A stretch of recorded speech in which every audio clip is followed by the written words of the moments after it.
Bonjour à tous. Peut-on parler d'une sortie de crise? Ça en a tout l'air. Après une semaine de révolte et de répression, le Kazakhstan semble tourner la page.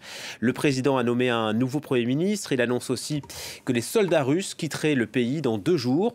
Il s'en prend également à son prédécesseur, Nour-Sultan Nazarbayev, accusé d'avoir favorisé, selon lui, l'émergence d'une caste de riches. Bonjour Elena Voloshin, vous êtes notre envoyée spéciale à Amalti. Quel est votre sentiment d'abord? La contestation est-elle éteinte selon vous? Alors totalement, hein. Ici à Almaty, qui est tout de même, je peux le rappeler, l'épicentre de la contestation, où il y a eu les clashs, les heurts les plus violents avec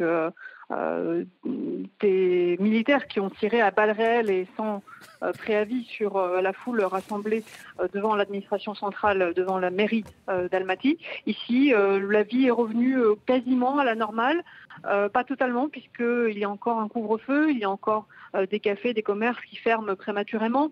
L'Internet a été rétabli, ça c'est très important parce que la population locale vivait sous blackout sans avoir aucune information sur ce qui se passait.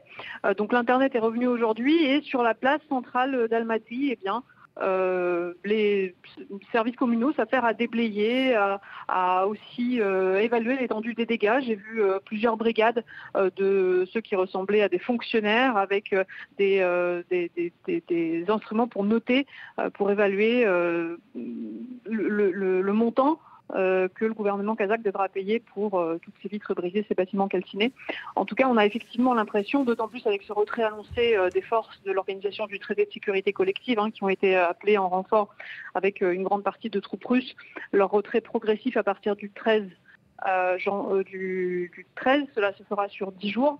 On a effectivement l'impression, et d'ailleurs le président Kassym-Jomart Tokayev l'a annoncé, que tout ceci est vraiment pour le moment terminé.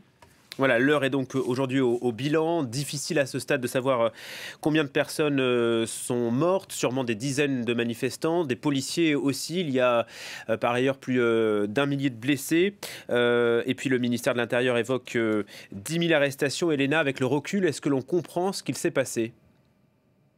Alors pas du tout, et c'est ce qu'il y a de plus choquant et de plus étrange dans cette histoire, c'est que malgré, d'abord, il faut souligner que le gouvernement kazakh, lorsqu'il donnait les chiffres, ne donnait que les chiffres du bilan concernant les forces de sécurité qui ont été victimes. Et là, il s'agissait effectivement de centaines de personnes tuées.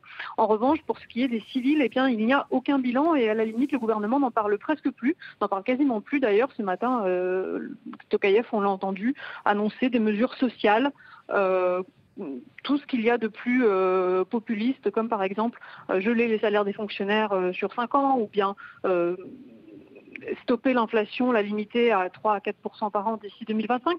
Tout ce qui avait mis la foule en colère, c'est tout ce qui avait mis ces manifestants pacifiques au départ en colère, c'est pourquoi ils sont sortis manifester, mais du coup on a l'impression que le président maintenant répond à ceci sans totalement s'avancer davantage sur finalement ce qui s'est passé. Il y a bien eu une journée de deuil national, mais la version qui a été présentée par Tokayev concernant les événements, c'est celle d'abord de manifestations pacifiques, ensuite de pilleurs et de bandits qui se seraient saisis de la situation pour détruire les commerces, les magasins, saccager le centre-ville d'Almaty par exemple, et ensuite des terroristes islamistes dont certains venus de l'étranger qui seraient entrés en jeu pour justifier finalement ce massacre, parce qu'on peut l'appeler un massacre, qui s'est déroulé ici dans le centre d'Almaty lorsque les militaires ont tiré à balles réelles sur, du coup, on ne sait pas qui, et on ne sait pas bien ce qui s'est passé, et les habitants locaux avec qui j'ai pu parler aujourd'hui dans la journée, eh bien, personne en fait ne comprend réellement ce qui s'est passé ici entre le 5 et le 6 janvier.